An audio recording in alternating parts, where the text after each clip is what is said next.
ಪ್ರತಿ ಒಂದು ರೋಗವು ಈಗಿನ ಕಾಲದಲ್ಲಿ ಕಾಣಿಸೋದಕ್ಕೆ ಇರೋ ಕಾರಣ ನಮ್ಮ ರಾಂಗ್ ವೇ ಆಫ್ ಲೈಫ್, ಅದರಲ್ಲೂ ಮೇನ್ ಆಗಿ ನಮ್ಮ ತಪ್ಪು ಆಹಾರ ಕ್ರಮಗಳು.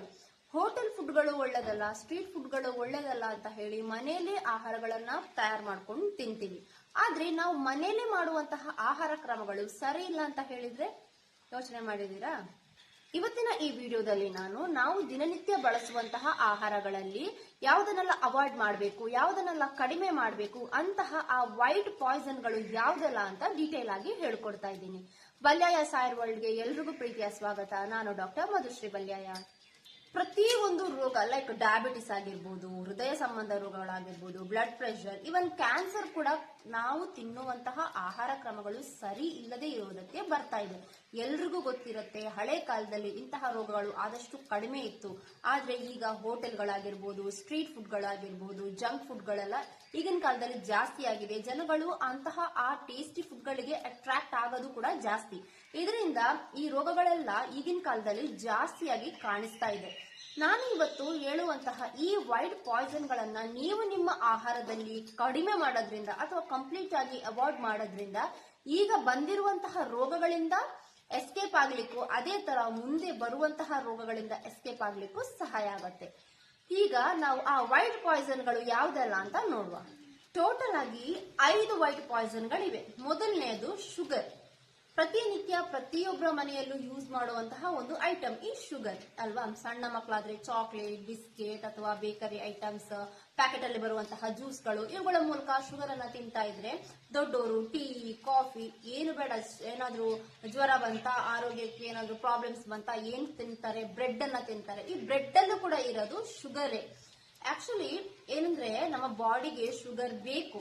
ಆ ಶುಗರ್ಗಳು ನಾವು ದಿನನಿತ್ಯ ತಿನ್ನೋ ಆಹಾರಗಳು ಲೈಕ್ ರೋಟಿ, ಚಪಾತಿ, ಇಡ್ಲಿ, ರೈಸ್ ಇವುಗಳೆಲ್ಲ ಇದೆ. ಆ ಶುಗರ್ಗಳೇ ನಮ್ಮ ಬಾಡಿಗೆ ಸಾಕಾಗತ್ತೆ. ನಾವು ಎಕ್ಸ್ಟ್ರಾ ಶುಗರ್ ಅನ್ನ ಕನ್ಸ್ಯೂಮ್ ಮಾಡುವಂತಹ ಅಗತ್ಯ ಇಲ್ಲ. ಈ ಶುಗರ್ ತಿಂದ ತಕ್ಷಣ ಏನಾಗತ್ತೆ, ನಮ್ಗೆ ಒಂಥರ ಎಕ್ಸ್ಟ್ರಾ ಎನರ್ಜಿ ಬಂದಂಗಾಗತ್ತೆ, ಸುಸ್ತಾಗತ್ತೆ. ಶುಗರ್ ತಿಂತೀವಿ, ಏನೋ ಒಂಥರ ಉಲ್ಲಾಸ ಆಗತ್ತೆ. ಈಗ ಕಾಣಿಸಿಕೊಳ್ಳುವಂತಹ ಹೃದಯ ರೋಗಗಳು, ಫ್ಯಾಟಿ ಲಿವರ್, ಬೊಜ್ಜು, ಡಯಾಬಿಟಿಸ್ ಇವುಗಳಿಗೆಲ್ಲ ಮೇನ್ ರೀಸನ್ ಏನು? Consumption of sugar. ಈ ಶುಗರ್ ಅಡಿಕ್ಷನ್ ಆಲ್ಕೋಹಾಲ್ ಅಡಿಕ್ಷನ್ ಗಿಂತಲೂ ಜಾಸ್ತಿಯಾಗಿ ಇರುತ್ತೆ. ಸೊ ಶುಗರ್ ಅನ್ನ ಒಂದೇ ದಿನದಲ್ಲಿ ಸ್ಟಾಪ್ ಮಾಡ್ಲಿಕ್ಕೆ ಆಗೋದಿಲ್ಲ. ಕನ್ಸ್ಯೂಮ್ ಮಾಡೋದನ್ನ ಕಡಿಮೆ ಮಾಡ್ತಾ ಬನ್ನಿ, ಸ್ವಲ್ಪ ಸ್ವಲ್ಪನೇ ಕಡಿಮೆ ಮಾಡ್ತಾ ಬನ್ನಿ. ಒಂದು ದಿನ ಖಂಡಿತವಾಗ್ಲೂ ಕಂಪ್ಲೀಟ್ ಆಗಿ ಶುಗರ್ ಅನ್ನ ಸ್ಟಾಪ್ ಮಾಡ್ಲಿಕ್ಕೆ ಸಾಧ್ಯ ಆಗೇ ಆಗತ್ತೆ. ಈ ತರ ನೀವು 1 ತಿಂಗಳು ಶುಗರ್ ಅನ್ನ ಬಿಟ್ರಿ ಅನ್ಕೊಳ್ಳಿ, ನಿಮ್ಮ ಸ್ಕಿನ್ ಟೆಕ್ಸ್ಚರ್ ಅಲ್ಲಿ ಎಷ್ಟೊಂದು ಚೇಂಜಸ್ ಇರುತ್ತೆ, ನಿಮ್ಮ ವೇಟ್ ಅಲ್ಲಿ ಎಷ್ಟೊಂದು ಚೇಂಜಸ್ ಇರುತ್ತೆ ಅಂತ ನಿಮ್ಗೆ ಟೆಸ್ಟ್ ಮಾಡಿ ನೋಡಬಹುದು. ಸೊ ಶುಗರ್ ಅನ್ನ ಕಡಿಮೆ ಮಾಡಿ ಅಂತ ಹೇಳ್ತಾ ಇಲ್ಲ, ಬದಲಾಗಿ ಶುಗರ್ ಅನ್ನ ಕಂಪ್ಲೀಟ್ ಆಗಿ ಸ್ಟಾಪ್ ಮಾಡಿ. ಈ ವೈಟ್ ಪಾಯ್ಸನ್ ಗಳಲ್ಲಿ ಸೆಕೆಂಡ್ ಒನ್ ಮೈದಾ. ಪ್ರತಿಯೊಂದು ಬೇಕರಿ ಐಟಮ್ಸ್ ಗಳು, ಜಂಕ್ ಫುಡ್ ಗಳು ಲೈಕ್ ಬರ್ಗರ್, ಪಿಜ್ಜಾ, ಡೋನಟ್, ಅದೇ ತರ ಬ್ರೆಡ್, ಬನ್ ಇವುಗಳೆಲ್ಲ ಮಾಡಿರೋದು ಮೈದಾದಿಂದ. ಈ ಮೈದಾ ತಿನ್ನೋದ್ರಿಂದ ಪ್ರತ್ಯೇಕವಾಗಿ ನಮ್ಮ ಬಾಡಿಗೆ ಯಾವುದೇ ನ್ಯೂಟ್ರಿಯೆಂಟ್ಸ್ ಗಳು ಸಿಗೋದಿಲ್ಲ. ಅದೇ ತರ ಇದರಲ್ಲಿ ಫೈಬರ್ ಇಲ್ಲದೆ ಇರೋದ್ರಿಂದ ಕಾನ್ಸ್ಟಿಪೇಷನ್ ಗಳು, ಪೈಲ್ಸ್ ಗಳು ಬರ್ಲಿಕ್ಕೆ ಚಾನ್ಸಸ್ ಇದೆ. ಸೊ ಮೈದಾವನ್ನ ಕಂಪ್ಲೀಟ್ ಆಗಿ ಸ್ಟಾಪ್ ಮಾಡಿ ಅದರ ಬದಲು ಹೋಲ್ ಗ್ರೇನ್ಸ್ ಅನ್ನ ಇನ್ಕ್ಲೂಡ್ ಮಾಡಿ. Third one salt. ಪ್ರತಿಯೊಂದು ಬಾಡಿಯಲ್ಲಿ ಆಗುವಂತ ಫಂಕ್ಷನ್ಸ್ ಗಳಿಗೆ ಸಾಲ್ಟ್ ಬೇಕೇ ಬೇಕು. ಆದ್ರೆ ಜಾಸ್ತಿ ಸಾಲ್ಟ್ ತಿಂದ್ರೆ ನಮ್ಗೆ ಈಗ ಹೃದಯ ಸಂಬಂಧಿ ರೋಗಗಳು, ಮೇನ್ ಆಗಿ BP, ಅದೇ ತರ ಜಾಯಿಂಟ್ ಇಶ್ಯೂಗಳು ಇವುಗಳಿಗೆಲ್ಲ ಕಾರಣ ಜಾಸ್ತಿಯಾಗಿ ಸಾಲ್ಟ್ ತಿನ್ನೋದು. ಸೊ ನಿಮ್ಮ ದಿನನಿತ್ಯದ ಅಡಿಗೆಯಲ್ಲಿ ಸಾಲ್ಟ್ ಬೇಕೇ ಬೇಕಲ್ವಾ. ಸೊ ಸಾಲ್ಟ್ ಅನ್ನ ಅವಾಯ್ಡ್ ಮಾಡ್ಲಿಕ್ಕೆ ಆಗೋದಿಲ್ಲ. ಆದ್ರೆ ಜಾಸ್ತಿ ಸಾಲ್ಟ್ ಅನ್ನ ಯೂಸ್ ಮಾಡದೆ ಸಾಲ್ಟ್ ಅನ್ನ ಆದಷ್ಟು ಕಡಿಮೆ ಮಾಡಿಕೊಂಡು ಕುಕ್ ಮಾಡ್ಲಿಕ್ಕೆ ಟ್ರೈ ಮಾಡಿ. ಫೋರ್ತ್ ವೈಟ್ ಪಾಯ್ಸನ್ ಯಾವುದು? Marketed milk. ಮಾರ್ಕೆಟೆಡ್ ಮಿಲ್ಕ್ ಅಲ್ಲಿ ಅಡಲ್ಟ್ರೇಷನ್ ಇರೋದ್ರಿಂದ ಮ್ಯಾಕ್ಸಿಮಮ್ ಮಾರ್ಕೆಟೆಡ್ ಮಿಲ್ಕ್ ಅನ್ನ ಅವಾಯ್ಡ್ ಮಾಡಿ ಲೋಕಲ್ ಆಗಿ ಸಿಗುವಂತಹ ಮಿಲ್ಕ್ ಅನ್ನೇ ಯೂಸ್ ಮಾಡಿ. ಲೋಕಲ್ ಆಗಿ ಮಿಲ್ಕ್ ಸಿಗ್ತಾ ಇಲ್ಲ ಅಂತ ಇದ್ರೆ ಅದರ ಬದಲು ಕರ್ಡ್, ಘೀ ಇವುಗಳನ್ನ ಯೂಸ್ ಮಾಡಿ. ಆಕ್ಚುಲಿ ಮಿಲ್ಕ್ ನಮ್ಮ ಬಾಡಿಗೆ ತುಂಬಾನೇ ಯೂಸ್ ಆಗಿರುವಂತಹ ಒಂದು ಐಟಮ್. ಲಾಸ್ಟ್ ವಿಡಿಯೋದಲ್ಲಿ ಹೇಳಿದ್ದೆ ಹೆಲ್ತ್ ಬೆನಿಫಿಟ್ಸ್ ಏನೆಲ್ಲ ಇದೆ ಮಿಲ್ಕ್ ಕುಡಿಯೋದ್ರಿಂದ ಅಂತ. ನಮ್ಮ ಬೆಳವಣಿಗೆಗೋಸ್ಕರ ಮಿಲ್ಕ್ ತುಂಬಾನೇ ಹೆಲ್ಪ್ ಮಾಡುತ್ತೆ. ಮಕ್ಕಳಲ್ಲಿ ಒಂದು ಪ್ರಾಯ ಅಂದ್ರೆ ಬೆಳವಣಿಗೆ ಒಂದು 18-20 ವರ್ಷ ತನಕ ಪ್ರತಿಯೊಬ್ಬರಲ್ಲೂ ಬೆಳವಣಿಗೆ ಇರುತ್ತೆ. ಅಷ್ಟು ಏಜ್ ತನಕ ಮಿಲ್ಕ್ ಕುಡಿಯೋದ್ರಿಂದ ಬೆಳವಣಿಗೆಗೆ ಸಹಾಯ ಆಗುತ್ತೆ. ಅದಾದ ನಂತರ ಮಿಲ್ಕ್ ಇದು ಅಗತ್ಯ ಆಕ್ಚುಲಿ ಇಲ್ಲ.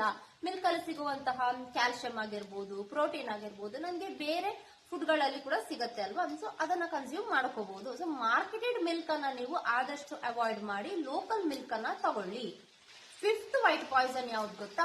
White rice. ಪ್ರತಿನಿತ್ಯ ನಾವು ಯೂಸ್ ಮಾಡುವಂತಹ ಒಂದು ಐಟಮ್ ಅಲ್ವಾ. ಈ ವೈಟ್ ರೈಸ್ ಅಲ್ಲಿ ಬರೇ ಕಾರ್ಬೋಹೈಡ್ರೇಟ್ಸ್ ಇರೋದು, ಪ್ರೋಟೀನ್ ಮತ್ತೆ ಫೈಬರ್ ಕಡಿಮೆ ಇರೋದು. ಅದೇ ತರ ಈಗ ಶುಗರ್ ಪೇಷಂಟ್ ಬಂದಾಗ ನಾವೇನ್ ಹೇಳ್ತೀವಿ, ನಿಮ್ಗೆ ರೈಸ್ ಬಿಟ್ಟಿರ್ಲಿಕ್ಕೆ ಆಗೋದಿಲ್ಲ ಅಂತ ಇದ್ರೆ ಬಾಯ್ಲ್ಡ್ ರೈಸ್ ಅನ್ನ ದಿನದಲ್ಲಿ ಒಂದ್ಸರಿ ಸ್ವಲ್ಪ ತಿನ್ಬಹುದು, ವೈಟ್ ರೈಸ್ ಅನ್ನ ತಿನ್ಬೇಡಿ ಅಂತ ಅಲ್ವಾ.